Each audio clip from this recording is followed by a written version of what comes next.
Is there that the Knicks forward OG Anunoby will return from his hamstring injury by the start of the Eastern Conference Finals.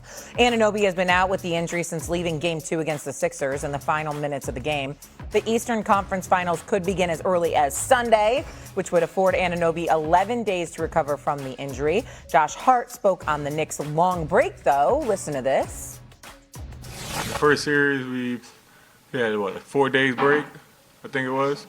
Yeah, that was good enough. Yeah. This right now, I think at least a week, if not 9 days. So it's a long time. So obviously it's good for recovery, but mentally, I'm watching the games. I'm just like, man, I'm just waiting to get back out there. So, it's a little long. Could you have a more casual press conference? You got like the dog, his friend's dog on his lap. I mean, it's all of it. Okay, so it would start Sunday. He's the first dog holder in any press conference. Like, just tell me you've had a week out without telling me you have a week off. Anyway, if the Cavs can close it out tonight, then the series will start. The Eastern Conference Finals will start Sunday. If it goes to 7 games, then it would start Tuesday. Would you rather be, Kenny, rested or have momentum? Which team would you rather be? Momentum. Rest is great if you're hurt. But however, when you're playing as well as the Knicks have been, you can't wait to go to the next day because basketball is like, I'm gonna go old school. Is like a record. People who understand there's grooves inside of a record, and once you're in it, it's hard to get out that groove. But when that record stops, it's easy to get out of it. So when you're in like an athlete and you're in a groove, you want to stay in that groove continually. You have one thought, one mind. So I would agree with Josh. 4 days, yes. When you start going 9 days and 7 days, you start messing with my record and you start scratching. Like you start to be a DJ and you might throw me off course. Yeah, I think to me, I want to be the team that rests because I believe it's a little overrated when we look at the game ones. You think about in the last 36 times that teams that have had over 5 days rest swept the series before, they're 25-11. And a lot of those teams, if you look at the percentile, 56% of those teams win game one, 62% of those teams with that 5+ game rest win the entire series. And for what the Knicks have done, I get the momentum part because if you're thinking about since game 6 against Atlanta, the way Mikal Bridges has played, right? The adjustment that Cat made really being sort of the catalyst of the offense at the top of the key and kind of that crossover that Tom Thibodeau, the way that he implemented the way that these dudes play defense, right? The level of defensive intensity that we've seen from them now mixed with how Mike Brown has integrated all of his expertise into the offense. You want to keep those things going. But I also believe there's part of this, Kenny, and you've won championships where you get a little beat up in some of these tough series. You get a little haggard in some of these tough series. So to be able to get that rest, to be able to regroup, and also go look at what you've been doing correctly. If you're the New York Knicks or any team in this position, you think about OKC on the other side. I'd rather be the team that has the rest and is playing well with that confidence. Well, I agree with you, and I know, Stephen, you could add to this.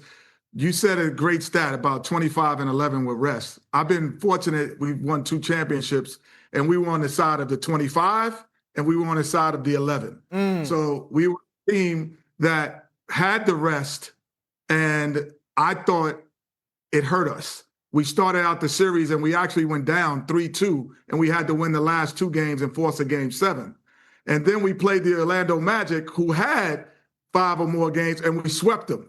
So I'm only looking at it from my perspective and meaning that on the 25, even though we had that long rest, it hurt us, I thought. And it took us a long time to get back in the groove. And then when we were on 11 and Orlando had the long rest, we came out and we were like, okay, we smacking you up. And so I'm looking at it from a perspective of only from a Rocket point of view. Yeah, and also too, Kenny, it's about the matchup as well. Like you know this, styles make fights. And if you think if you're the New York Knicks, to me, if you get Detroit, you have a total different feeling than if you get Cleveland. You know, if you get Detroit, you're getting Wait. If you get to this, I agree. But if you get to this point, you get to the Western Conference Final and you're peeking over your shoulder, we'd rather have, you're not winning a title. I'm like, bring it on. Like, what? You think Mike Tyson was looking at it going, hey, you know what? I'd rather fight this. No, he's like, we knocking out everybody. Hey, Kenny. You have that supreme confidence at that point. Not that maybe in the first round, but once you start rolling, man, bring them on. Left hook, right hook, it's coming, brother. Hey, Kenny, I'm going to say this. Listen, when we went to the Super Bowl in 2010, we thought we were the best team in the world. And nobody waits 2 weeks and ever thinks about losing the Super Bowl. But if we could have played Jay Cutler, sorry about that, Shay. If we could have played Jay Cutler and the Chicago Bears instead of Aaron Rodgers and the Green Bay Packers, we would have took it. Now, I don't know how it works in basketball, but I ain't got to beat the best team. I ain't got to beat the best player. I just got to win the most games. And so if I'm the New York Knicks and I look at Detroit or Cleveland, I want Detroit. I want a team that doesn't have a consistent number two. Yeah, but Detroit beat their butt a million times during the regular season. And it happened. It happened. But listen, I've been watching the games lately. Okay. That ain't the team I want to play. Well, here's the good news. When you have a week plus off, you can prepare for both everybody. teams, right? You can prepare for everybody. You can watch every game with every detail, which is good. Okay. Is the centerpiece. He obviously has to play well for these Pistons to respond as a team. I think they got to support him tonight, but I do think the Pistons are going to even this thing up. On the other side, you have Donovan Mitchell going over 4 assists. You know, Greedy, this was actually a challenge on what I wanted to take because of the up and down nature of the scoring for Mitchell so far in this postseason. But what I do know is that the Cavs, supporting Cavs, has been really big, whether it's Strus, Mobley, Schroeder, etc. So I'm going with the assists over the points for Mitchell. And then the late game tonight, you like Anthony Edwards, the over on 27 points. They need him to get going.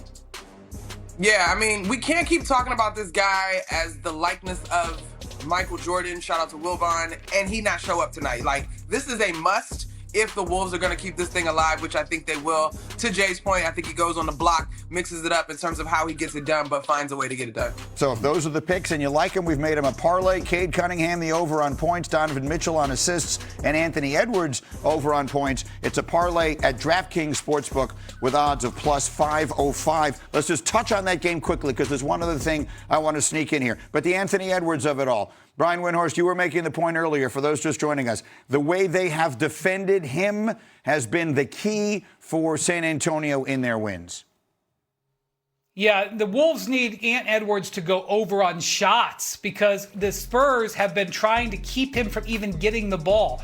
When he brings the ball up across the court, like you see here, they've been doubling him. And the chess match that's developed the last couple of games is how they're doubling him and denying him even when he's off the ball.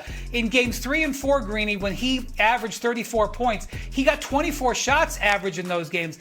Last game, game 6, game 5, pivotal game in this series, he gets just 13 shots and 20 points. The ball's got to get to Ant Edwards. That's the chess match we're going to watch tonight. And then on the other side, there's the chess match of it all, and then there's the brute force, the physical piece of it. And do you expect the Timberwolves to do what they really didn't do in Game 5, and that is be physical with Wembanyama in the wake of the elbow thing? Yeah, look, this is part of the gamesmanship, and I'm not talking about tic-tac fouls. Yeah. I'm talking about you have to make your presence known with him. PJ Tucker was in here the other day, and we were talking about how you would guard a guy like Wemby. When that shot goes up, I don't need to look at the ball. I'm face guarding you. Mm-hmm. I'm face guarding you. I'm in your body. I'm lower to the ground. I think there's certain players like Naz Reid or Julius Randle that have the body size and the sturdiness with their frame to get up in him and push him off his spot. There should be not one possession where he doesn't feel my body on him all the time. I think if you're a Minnesota fan, you're going to wear a lung out booing him tonight. Yes. So I'll be very interested to see how he handles that, really being the enemy in that building. Should be a very interesting Game 6. Meanwhile, speaking of interesting, I really want you to hear this sound off. So yesterday there was a new episode of the Game vs. Game podcast with Breanna Stewart. And her guest was Milwaukee Bucks forward Miles Turner. And he had really interesting comments about how things were handled inside the Bucks locker room this year with Giannis under Doc Rivers. Just listen to this. So Doc Rivers, he didn't find anybody, ever. Mm-hmm. Mm-hmm. So guys were late all the time. Guys were, showing up to film whenever they wanted to show up. Guys were missing meetings. Like, It was one of the craziest things I personally ever experienced. So who's the teammate that's most likely to be late? That's easy. Giannis. Giannis is going to show up whenever he wants, really, you know. I think that it's kind of just came with the territory at that. And once I kind of saw what was going down, I was like, hey, man, more power to you. They ain't going to find you. Do what you do. That just kind of jumped out at us. You were the one who brought